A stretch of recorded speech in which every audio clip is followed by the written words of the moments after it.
Welcome back, everybody. Now I'm delighted to introduce another longtime colleague and our third keynote speaker, Professor Jorma Rantanen. Dr. Rantanen's contributions to international occupational health and safety over many decades are too numerous to count. Suffice it to say that until 2003, he served for 30 years as Professor and Director General of the Finnish Institute of Occupational Health, one of the premier national occupational safety and health institutes in the world, and that has served as a model for innovative approaches to the protection of workers. He's not only an accomplished researcher with over 500 publications, but also a widely sought out expert for international agencies, including the World Health Organization, the International Labour Organization, United Nations Environmental Programme, the EU, and the International Commission on Occupational Health. Professor Rantanen, it's a privilege and an honor to introduce you, and it's so good to have you with us.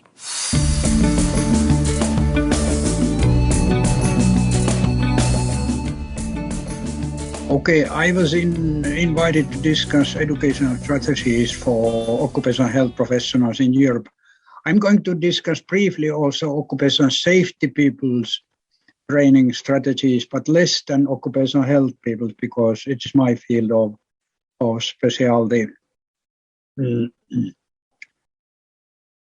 fact, the European Union is regulating working life pretty effectively, as US is doing also.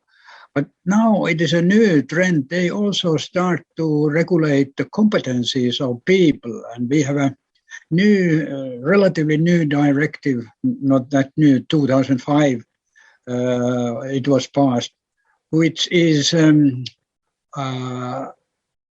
stipulating the competence requirements for skilled workers in any kind of professional fields.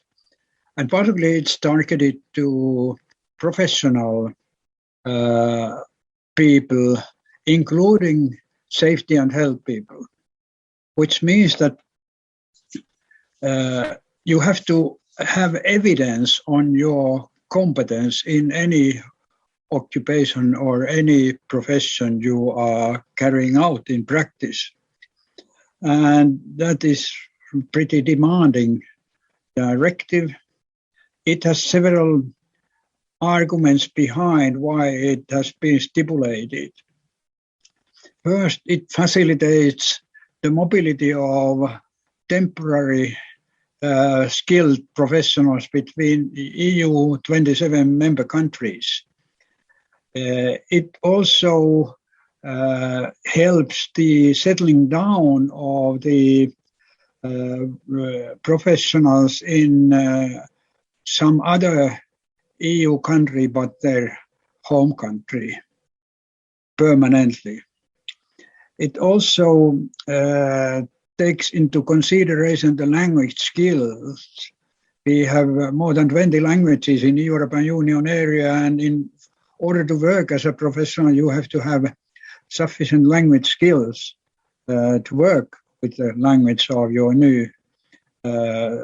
new country.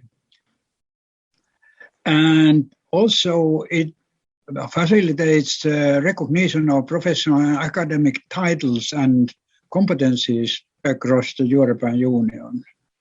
It has 3 different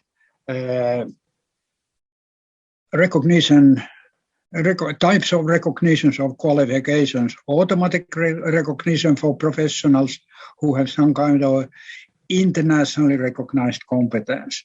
Secondly, it has a general recognition of the regulated professionals like medical doctors.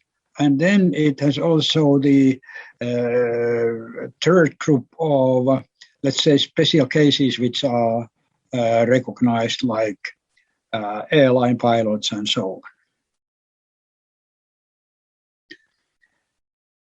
This is also valid for occupational safety and health people, as I mentioned. We have an EU strategic framework on health and safety at work, which is covering the period 21-27, and it has certain important items included. First, it is aiming to mobilize European institutions, member states, social partners, and other relevant stakeholders around common priorities of workers' health and safety protection. It applies to all relevant actors and partners. Secondly, Commission, according to this strategy, will work with member states and social partners, employers and workers, to address change in the new world of work, which is universal objective in every country. It also works for improving prevention of workplace accidents and illnesses in line with the Vision Zero. And this Vision Zero is very important in Europe. It is, in fact, the totally shooting down the earlier theories of safety people, of residual risks and unavoidable risks. It simply says that, yes, occupational safety and health problems are all preventable and they should be prevented. It's, again, pretty demanding. And the strategy also addresses to the potential future health risks and crises like we now experience the pandemic. Commission also challenges the member states to update and draw up their OSH strategies according to this European framework strategy.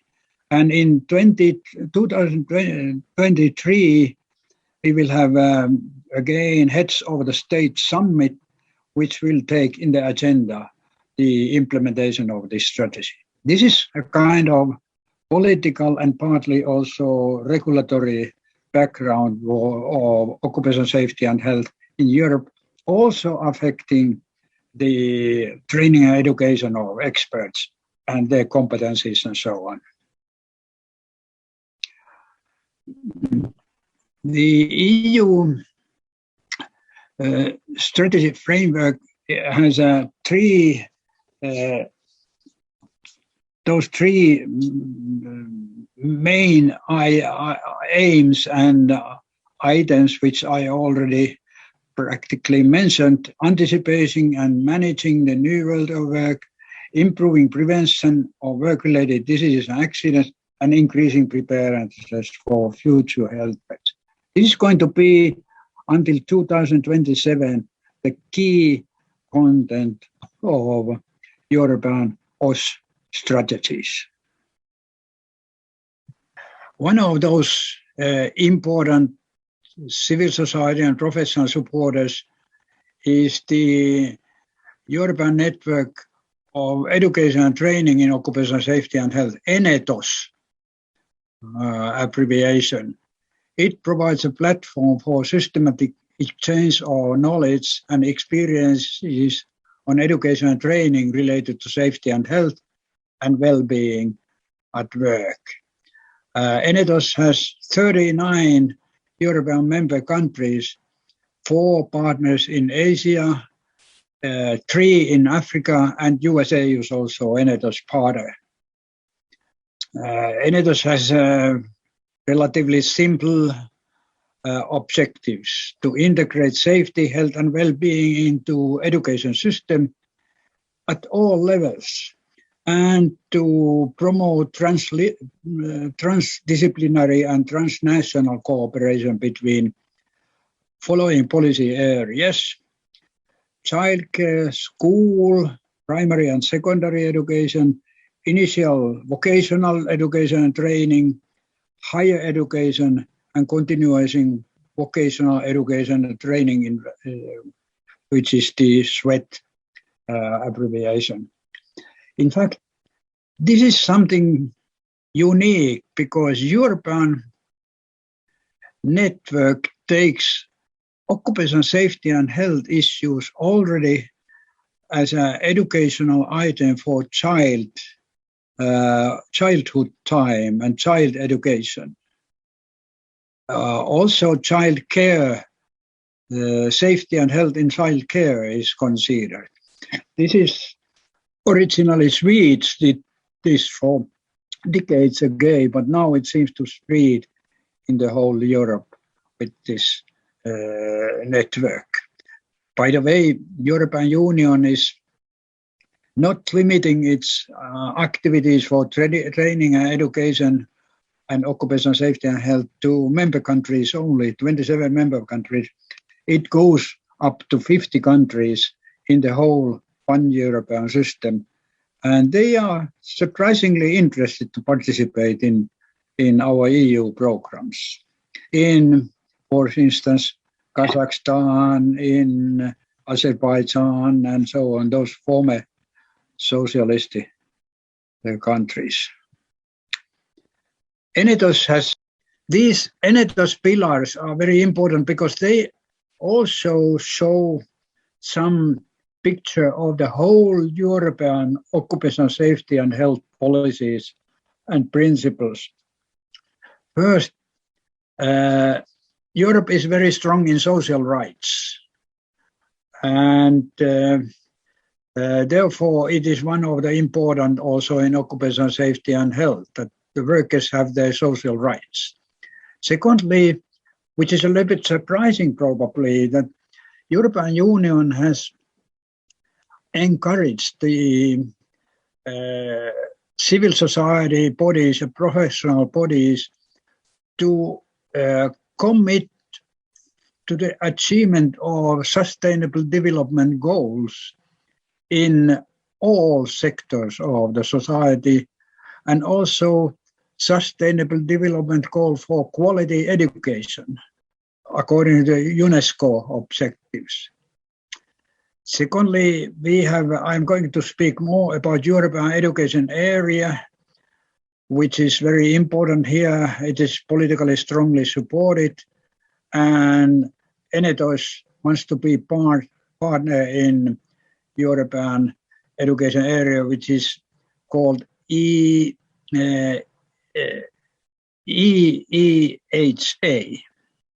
higher education area. And then it takes also those vulnerable groups into consideration, women and children, adolescents.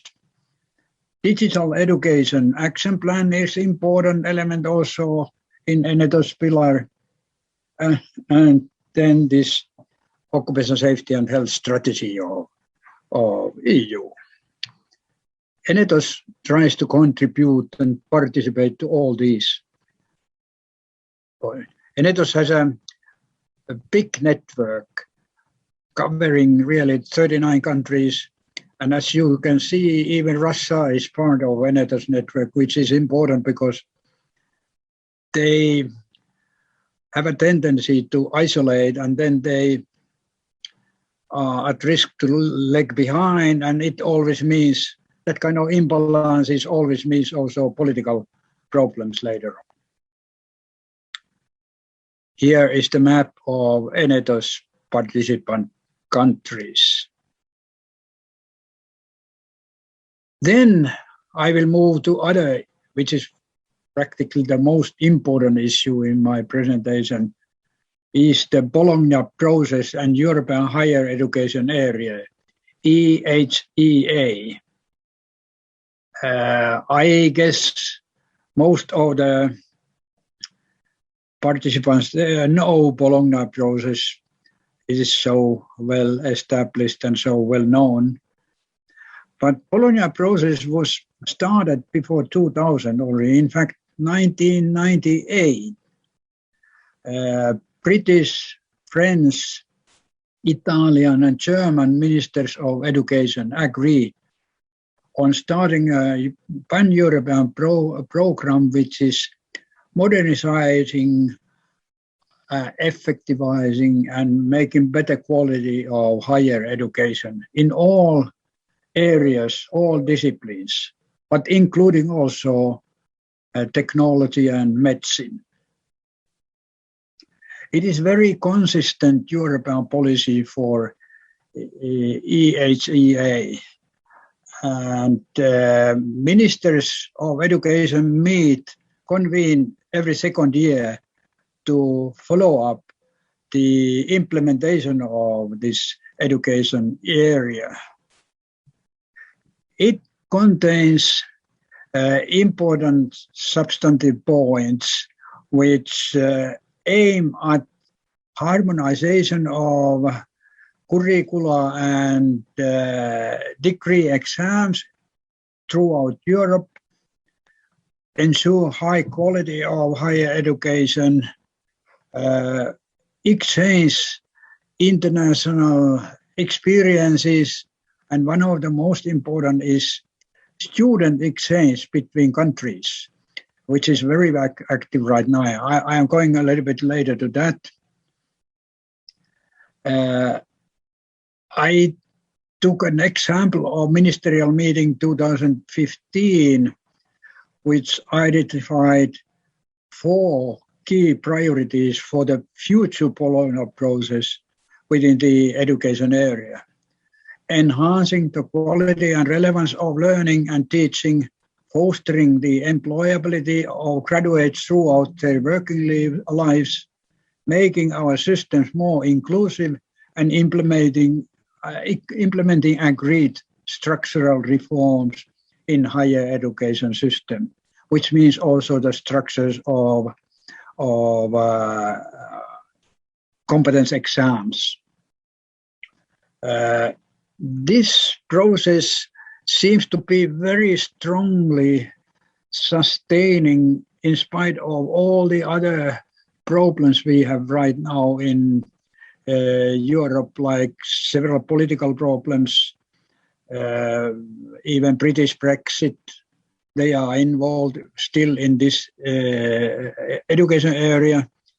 We have many other political problems partly in Eastern Europe and some in Southern Europe. But in spite of all these difficulties, education area makes progress. And it is also a follow-up and evaluated continuously by the higher political level and also by expert bodies. It is, I think somebody could say, it is very, very pregnant initiative of European Union. Bologna objectives are many. I have listed them here.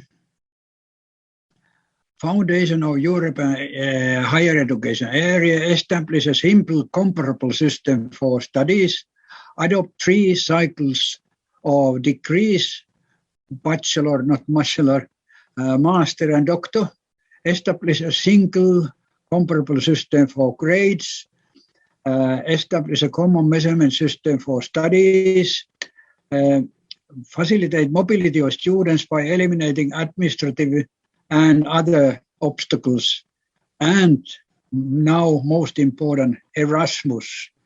Erasmus is a program for funding the exchange of students from country to country so that young people can go to UK, France, Germany, from northern countries to study there a year or a couple of years and get that experience, and also get a lot of contacts and understanding of the what we call pan-European culture. It also aims at enhancing European quality control system for education, higher education, develop coverage and attractiveness of the European higher education system, apply lifelong learning principles, increase students' participation in facilitation of studies and deciding on studies, and it in general tries to modernize European higher education studies, including also for research technology studies and medical studies.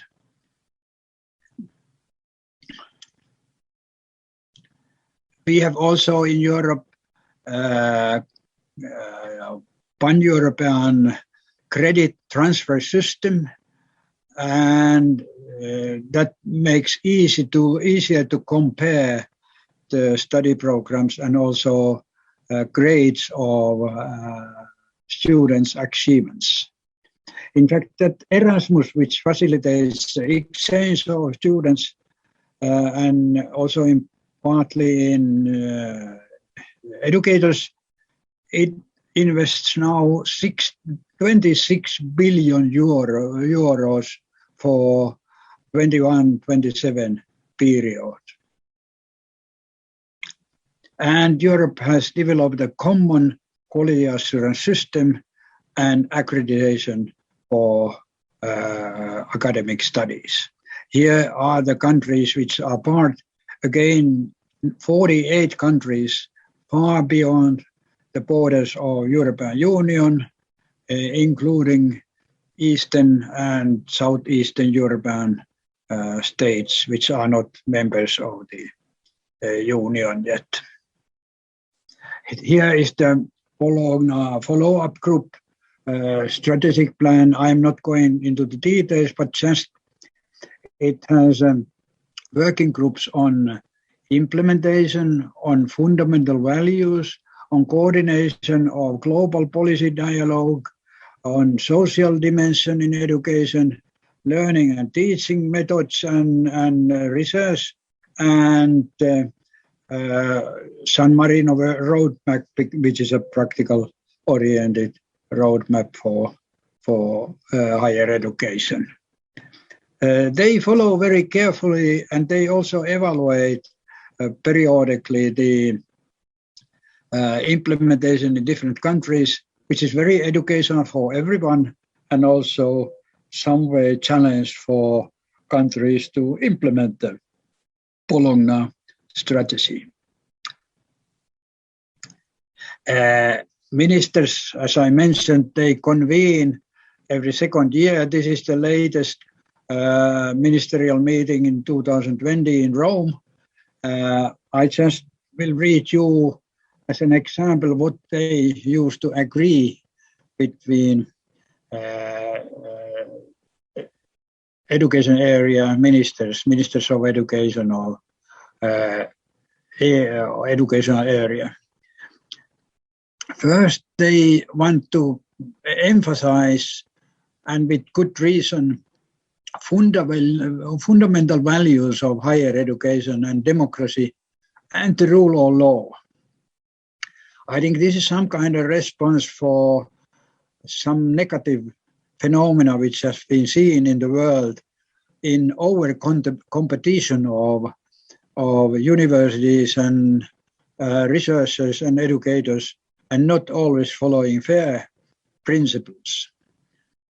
Secondly, they want to stimulate and support the major changes in academic system, making them more modern, more living with the everyday society, improving the knowledge, skills and competencies of students and the whole society.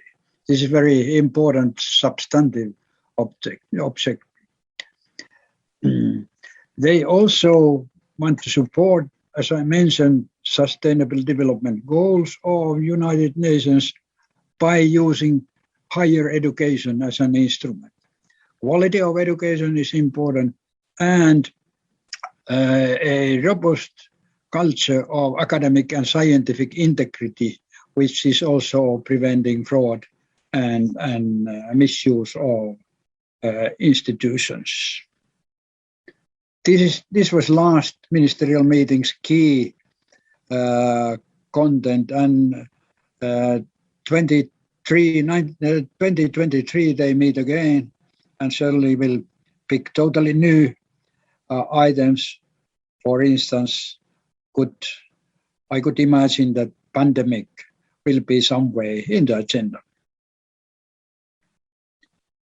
Okay, and these are also supported by medical specialists and medical communities, associations. The most prominent of them is UEMS, UEMS. It is the Union of European Medical Specialists, and it has a special occupational medicine section, which is dealing with occupational health issues and promoting occupational health in general terms. It has 3 key areas of interest: continuing medical education and professional development in occupational health, postgraduate medical training, and quality assurance of education. UEM's occupational medicine perspectives on renewal of European curricula for occupational health is highly topical issue. In fact, we have been outdated. We even speak about occupational medicine, but we, particularly in the Nordic countries, we have started to speak about occupational health. A part of occupational health is occupational medicine, but occupational health contains also many other aspects, but medical diagnosis and clinical medicine only. It has, for instance, in Finland, we have stipulated even in our law that we have 5 main elements in Finnish occupational health content. One is prevention, second, promotion, third is care, curative activities, fourth is rehabilitation, and fifth is first aid and emergencies. This is the content what we call comprehensive occupational health. It is not only diagnosis of occupational diseases, it is also in the main focus nowadays is in prevention and making appropriate changes at the workplace, not only focusing to individual worker as a patient. This is very strong Nordic trend nowadays. Okay, we need to renew European occupational medicine radically. And that is the process which is right now going on. And really, it is aiming at making occupational health not only clinical occupational medicine, but also more multidisciplinary and more comprehensive by content. Europeans have also started pan-European exam for occupational health specialists. In fact, so far 2 specialist exams have been organized, and UEMS is the main organizer of that exam. In January 2020 and in August 2020, they organized already the exams, and it was a good lesson for all of us how to make more harmonized European competencies and degrees in occupational health field. We have also those objectives for exams and for competencies of occupational health specialists. First, they have to be able to work in practice. They have to command certain part of clinical practice to identify the key occupational diseases, for instance. They have to be able to check the fitness to work, rehabilitation and disability assessment, which is possible to do in occupational health units. They have to be strong in hazard identification and recognition, evaluation and risk assessment. They have to also look at the disaster preparedness, emergency management. They have to be able to conduct quality service delivery, provide high quality services, occupational health services. They have to be able to lead the occupational health units. They have to have some at least elementary knowledge on epidemiology and preventive occupational health activities. They have to be basically trained in research methods also, for instance, surveys and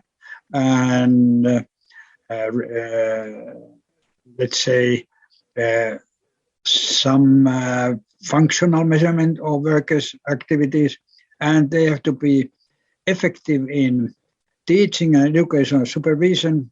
Occupational health physicians need to teach a lot of workers, for instance, and very much also employers, and they have to have certain skills to do that. So this is the new competence setting and exam practice, which is now getting more and more common in European Union area and those other education area countries. EASOM is another professional body which is closely working with the Commission and with the OMS. It has a mission to promote the highest standards of education and training in occupational medicine in Europe. They use still medicine word, the word, and they do that mainly in exchange of knowledge, skills, and experiences of teaching and training. The most important activity by EASOM is summer schools, European summer schools, which have been very popular. The best educators in whole Europe are collected to educate in the summer schools, and students from all those 39 countries can apply for courses, and they are all recognized as formal parts of training curricula for specialties.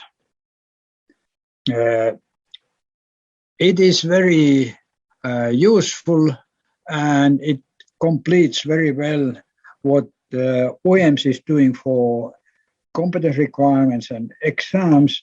Now EASOM will produce the abilities to go to the exams and accumulate that competence.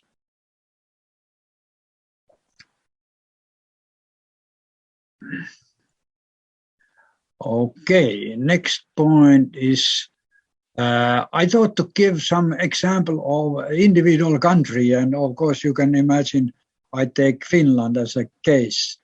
But I have not only the reason that it is my home country, but Finland probably has the widest coverage of occupational health services in Europe, and it also has probably the most comprehensive content.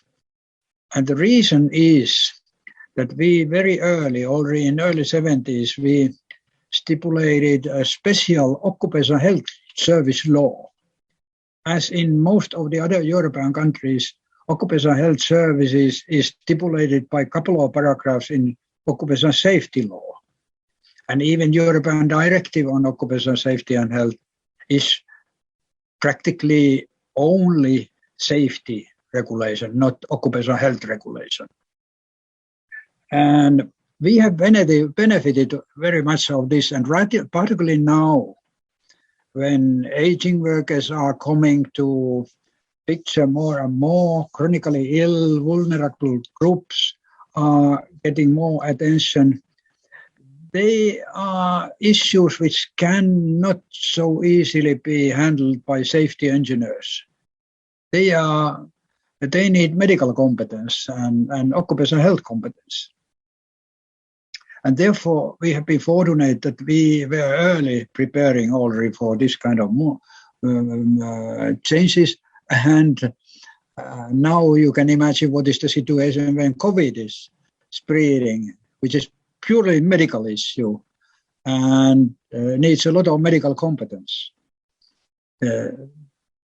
We have a strong occupational health service infrastructure, which has helped us a lot in management of COVID pandemic.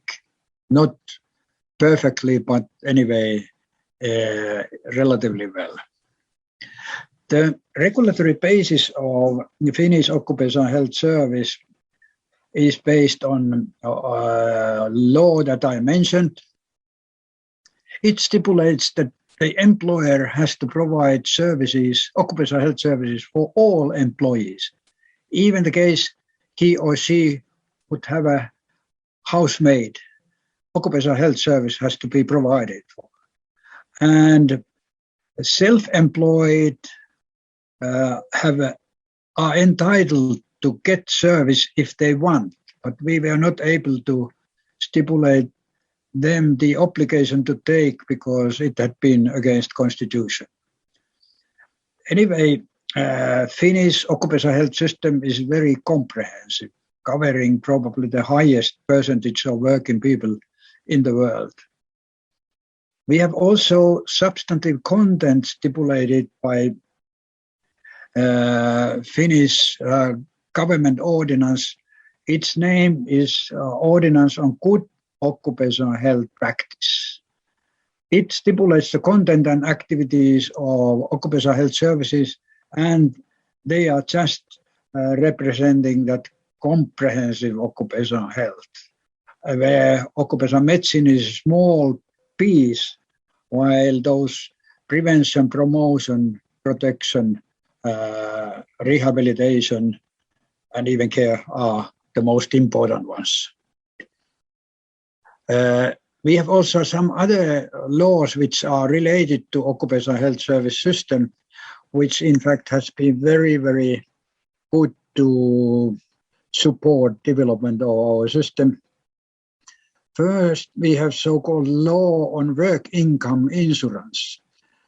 Every employer and every worker is stipulated to take insurance for which is called work income insurance, but it is only aiming to finance occupational health services so that the premium by employer will cover the costs of compulsory preventive activities which employees is liable to provide.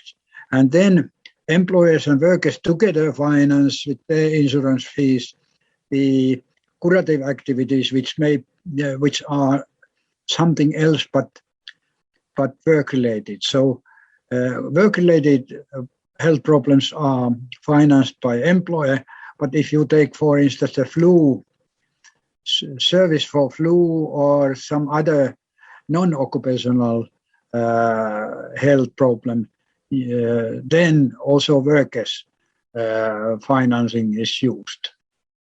They still have benefit from that. We have a totally covering primary healthcare system in Finland, but usually the queues are there so long that workers who need to get back quickly to work, they prefer to use occupational health services curative activities for their service provision.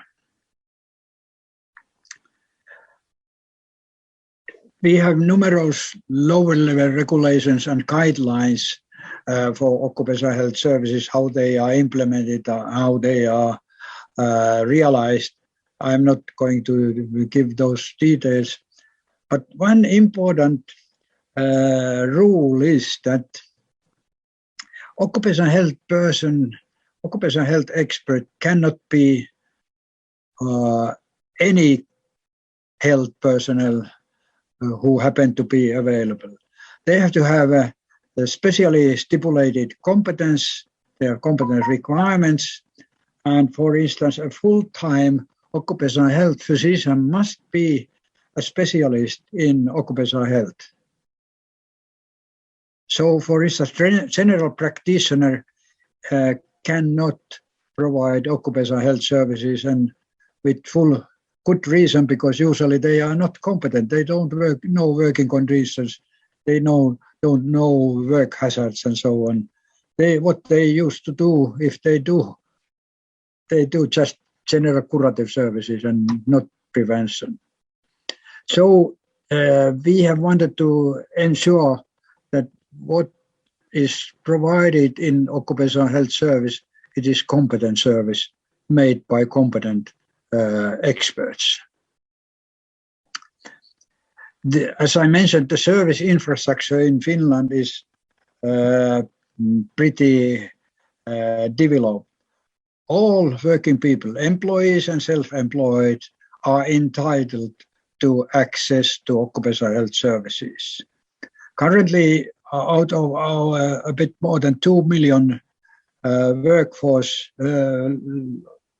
workers, 1.9 million workers are covered by occupational health services. It's 91% of employees, and if we count also the self-employed and entrepreneurs, the coverage is 82% of all working people.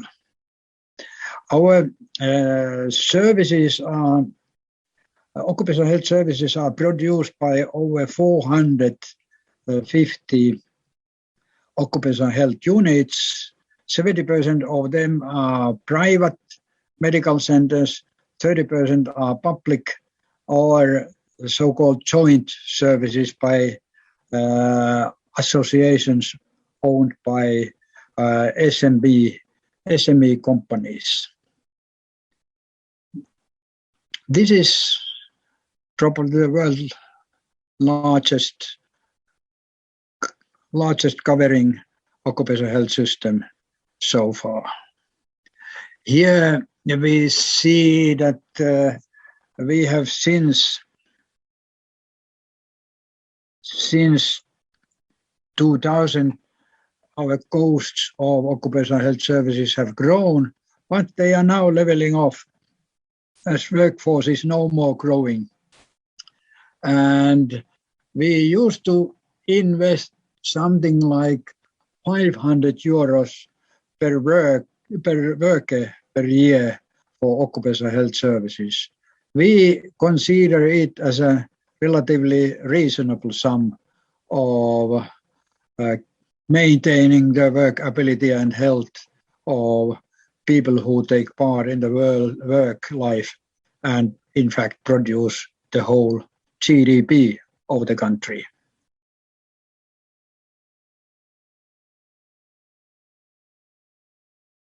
No, I don't get again no. This is the graph on our comprehensive occupational health service system. In fact, this is directly drawn from the government ordinance on good occupational health practice. Let me explain a little bit this system. First, our targets are not only worker. We have also the work environment and work organization as a target. Everything which is done outside the cycle is oriented and focusing to work environment and hazards at work. And everything which is inside the cycle are targeted to worker and his health, his work ability, his risks, and so on. And we shuttle all the time between the work environment data and work environment observations and workers' health observations. And this is the combination which works relatively nicely in our occupational health service system. And we have specially trained our specialists to do this kind of job. They start from orientation, getting to know the workplace. They do the surveillance of working environment, identifying the hazards and job loads and so on. They make a systematic risk assessment. They inform the employers and workers on the risks they have observed. They help in preventive actions. They may measure the hygiene and safety measurements. They also do accident prevention, control technology, emergency readiness, record keeping, and evaluation of their own activity. This is the outside cycle. And inside, they survey workers' health, assess individuals' health risks. They use health education and health information. They also advise on general hygiene, which has been now very important in COVID times. They provide first aid. They provide diagnosis of occupational diseases. They promote and maintain workability. We have special research programs even for that and special methodologies. They also provide general health services, early rehabilitation and health promotion. So this is the Finnish occupational health package in a peanut. And it works relatively well. The bigger is the occupational health service unit, the better it works. Of course, smaller units with one physician and nurse only, they have difficulties to run that comprehensive type of service. We have a relatively well-developed occupational health service resources. We have something like 2,300 occupational health physicians. We have a similar number of occupational health nurses, well-trained, specialized nurses. We have physiotherapists. I think today they are more than 1,000. We have psychologists, something 300 to 400. We have some assistant staff. The total Finnish occupational health service staff is something like 7,000 people, which is, of course, not sufficient, but relatively reasonable number of trained people. We had earlier so many occupational health service units. Now they have merged very much and very quickly together, so that we have now only something like 450 units in Finland active. They have swallowed those big units, all those small entrepreneurs in the field. We have special national occupational health service strategy, which is also has a status of government resolution. In fact, it is a legal document. Now it extends to 2025. It contains, of course, all those what existing legislation is stipulating, but now special emphasis is given to customer-centered occupational health services, particularly for small and medium-sized enterprises, for different types of clients, special tuned services in program. And now, of course, we need to prepare for growing importance of digital services and also IT works. Health and workability for all working agents is extremely important. Therefore, that our workforce is aging, and particularly the psychosocial hazards and risks are growing rapidly, and we, honestly speaking, have not been sufficiently prepared for that. What is integrating everything is the concept of workability. Workability is derived from health, skill, competence, and motivation. And we have to take care of all these elements in the workability of the working people and support the participation in the working life and support also the interest to stay healthy and maintain that workability so that they can sustain their families and live long working careers, which is also the formal objective of Finnish occupational and working life strategies. We also want to develop our occupational health service processes, resources, and the reimbursement system, which I described on the basis of the work income insurance.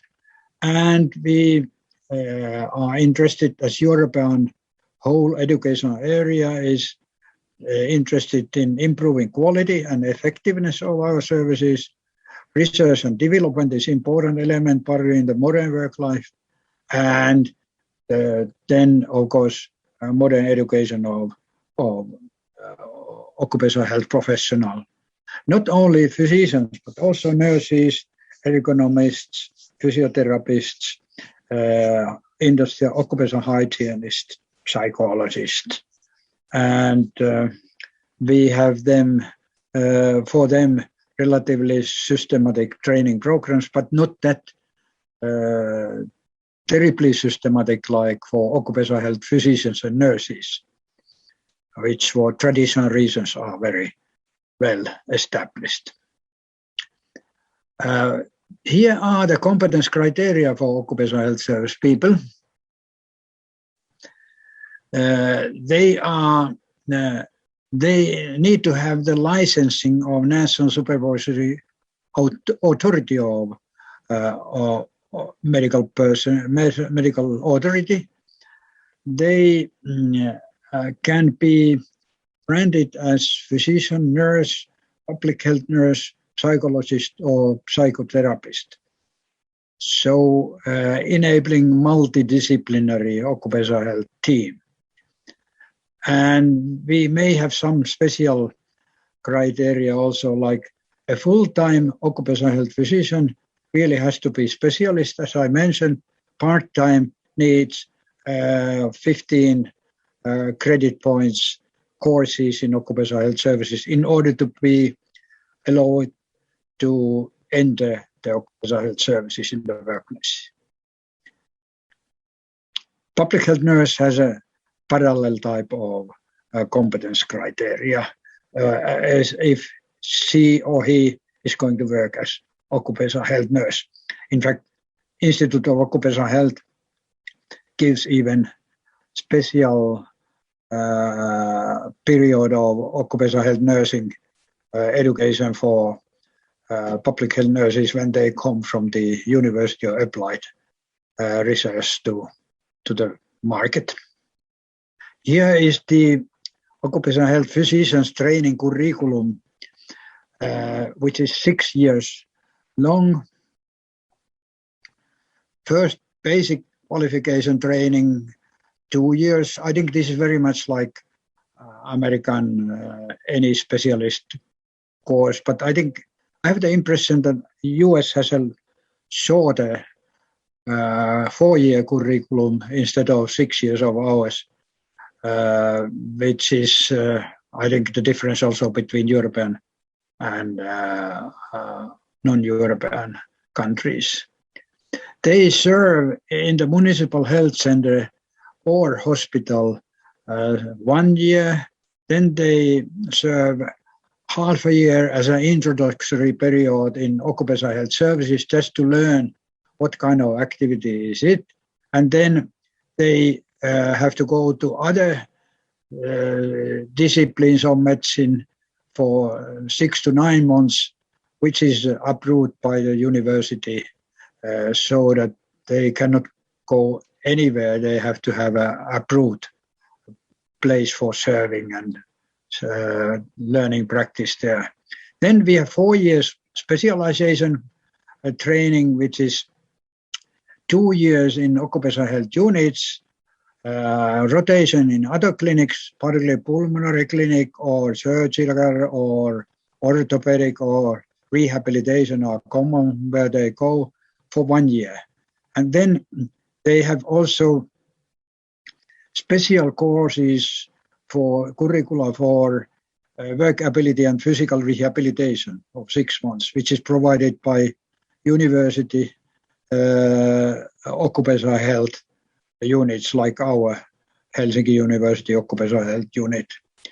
And then they serve the last 6 months as a fine-tuning in the Finnish Institute of Occupational Health Medical Clinic. They have to do, when they are partly in companies, learning under the leadership of senior tutor, they have to use fill logbook, and logbook is going to be examined by the university professor every 6 months, and also always when you are rotating to other place. Then we have the exam, national written exam for specialist physician in occupational health. And that is provided by the 5 different faculties of our universities, which are training occupational health and approved by the national authority. I will not speak about virtual university. We have had 10 years the virtual university for occupational health, combining all the knowledge and efforts of 5 university faculties in occupational health to support our national training programs. Cochrane collaboration is also founded in Finland for occupational health field. Now it is in Amsterdam. I don't speak about that anymore.